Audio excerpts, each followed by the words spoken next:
We're on 2 minutes and there it goes. Mike's working again. Oh, how about that? Well, sorry about that.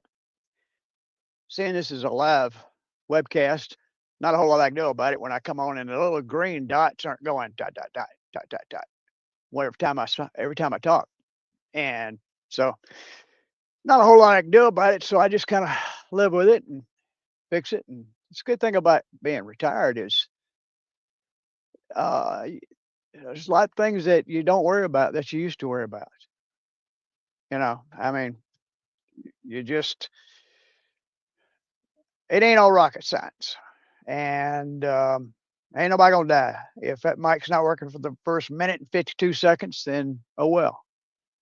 And if you got a real problem with that, and you go, oh, this guy's not professional, yada yada, want to complain or bitch about it, then I really don't care. Anyway, let's get back to what we were supposed to be doing here.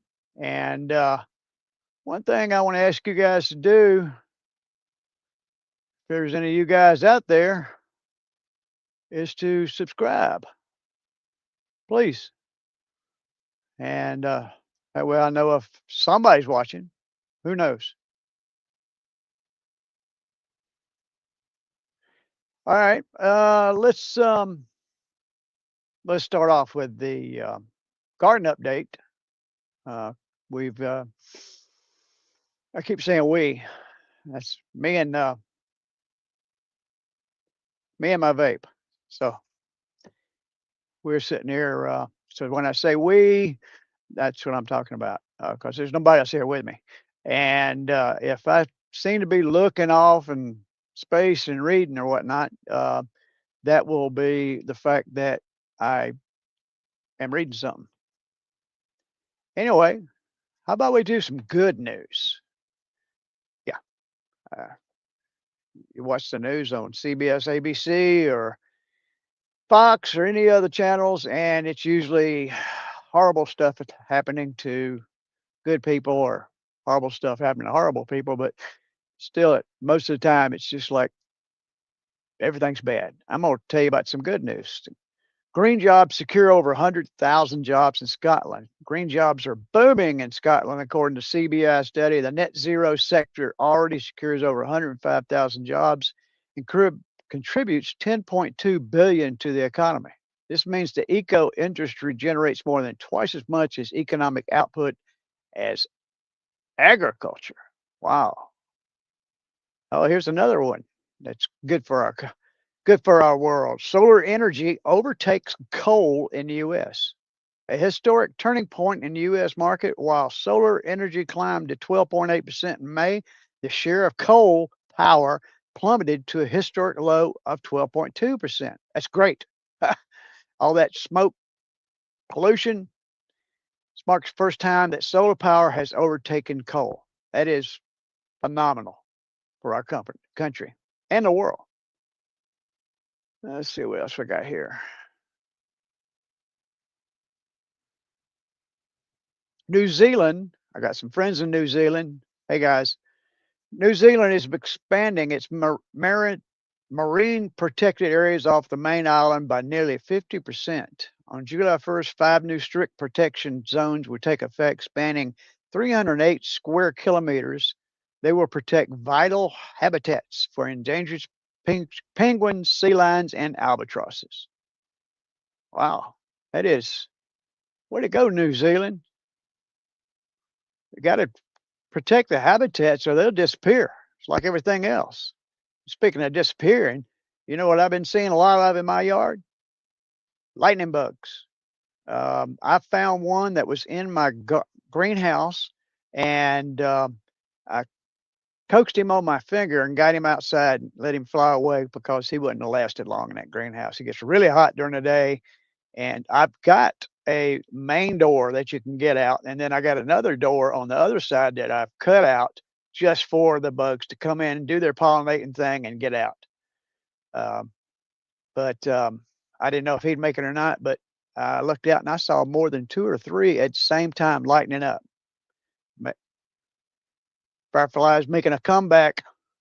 If you don't spray poison, you're helping. If you are spraying poison on your yard, because you got to have your neat little 1 inch grass that's green everywhere and there's nothing else, that's called following the pack.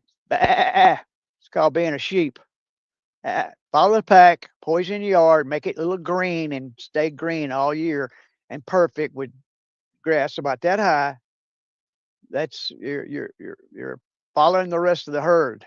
You're one of the sheep. Anyway, back on to something else here. Destroyed mangrove forests are recovering worldwide. A satellite study by James Cook University reveals a turning point. Since 2010, more mangroves have been regrowing worldwide than being lost. As soon as humans stop deforestation, these swamp forests, which are crucial for climate protection, recover on their own. Well, they've made some incredible moves down in the Amazon, and they are really doing well. And we're really thankful for that. And our planet is thankful for that.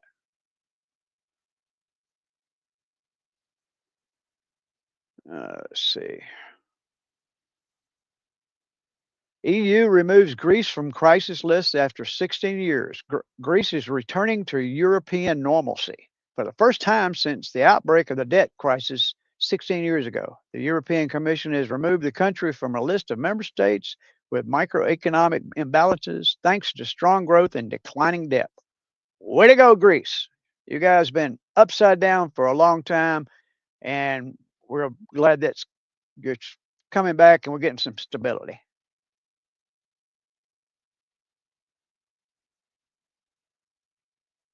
The European Environmental Agency rates water quality as excellent at more than 85% of bathing sites across the EU. According to the latest report for the summer season, Austria, Cyprus, Greece, and Croatia lead the European rankings.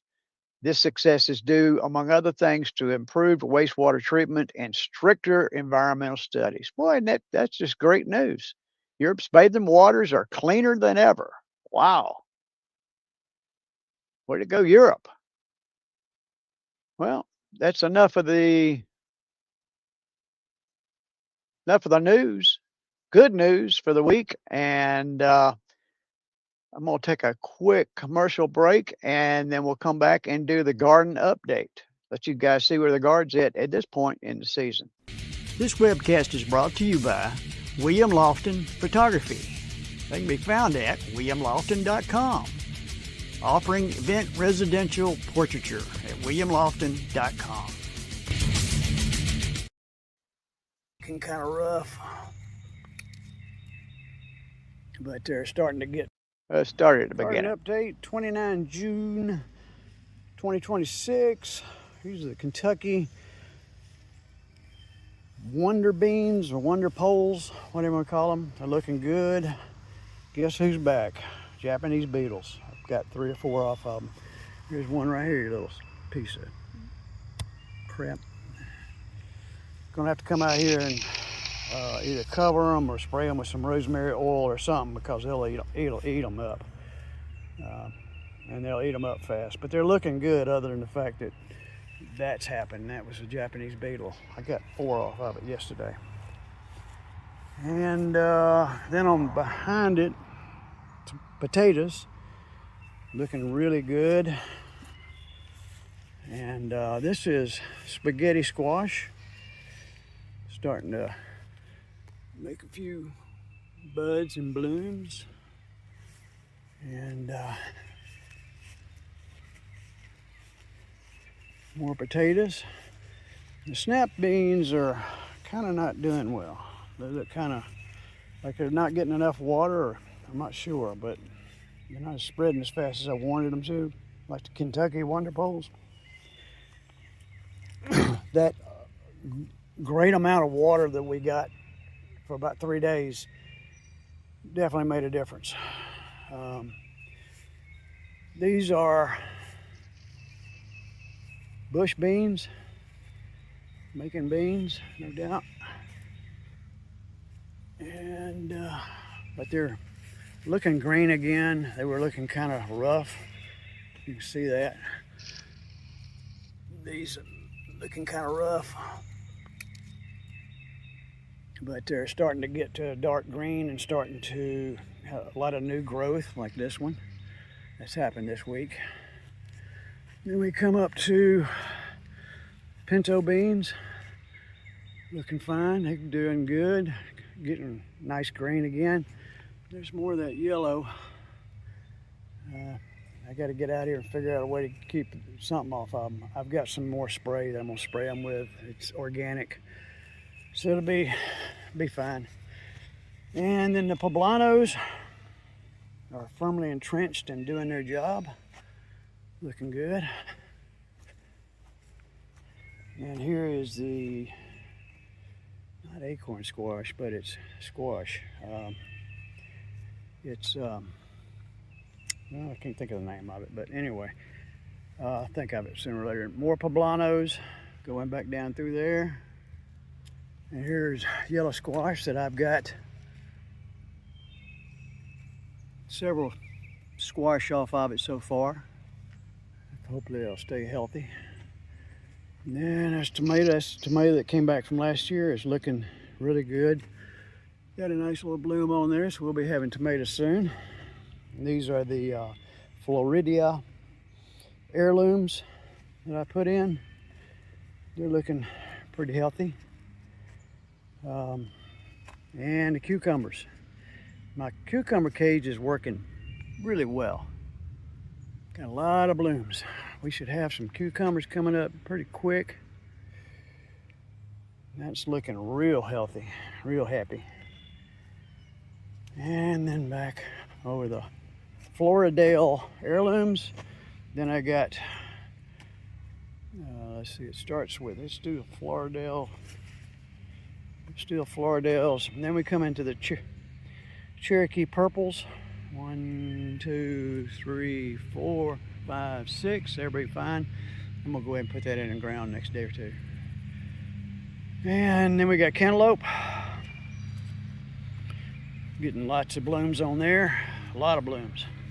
Looks very healthy and happy. And then below that we got okra. Looking good. And then below that, we got the yellow, the full-size yellow tomatoes. Got a few blooms on there, starting to get ready to produce some fruit. And we got that thing, which still hadn't produced any figs. I cut it way back this year, so we'll see what happens. Would love to see a fig pop up there every once in a while. And watermelon, a lot of blooms. It's got a lot of blooms. So we ought to be having some watermelon start percolating here pretty soon. And that is the update for the 29th of June, 2026 at the garden. If you have questions, please ask. If you have ideas, please give us your ideas. Tell us what you think. If you see something on one of my plants that looks like a fungus or some kind of weird disease, speak up.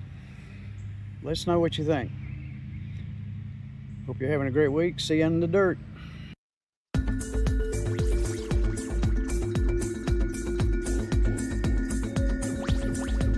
Charlton, I decided that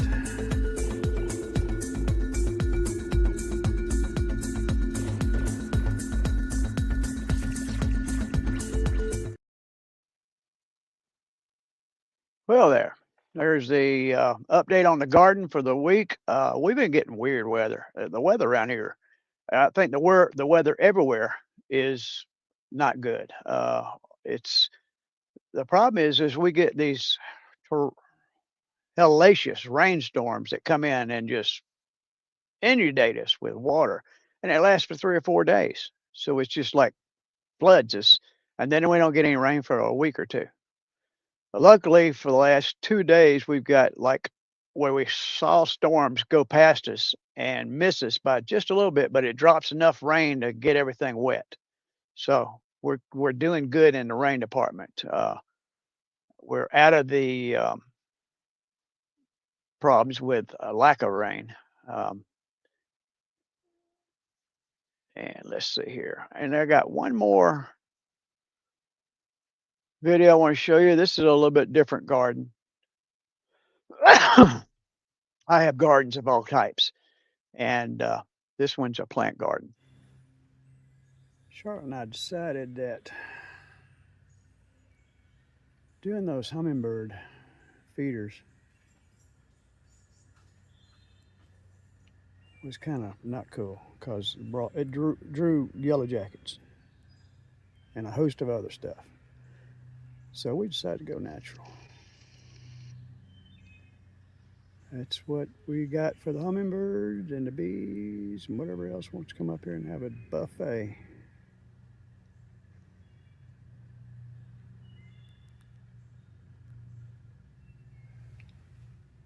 That's kind of rough movement. Anyway, there it is.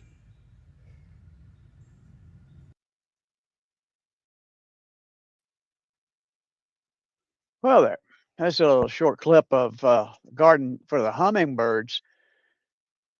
We had as I said in the video, we put the little hummingbird feeders up all over the place, and it drew hummingbirds.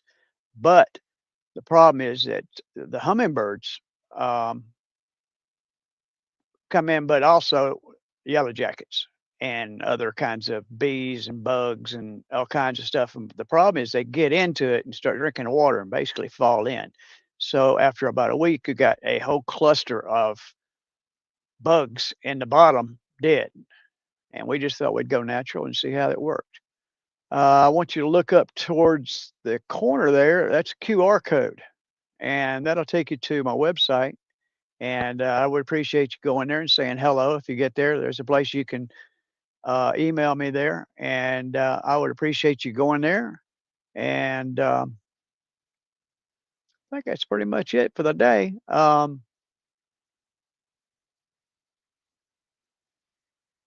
Oh, we do have one other thing I want to bring up. Happy birthday, USA!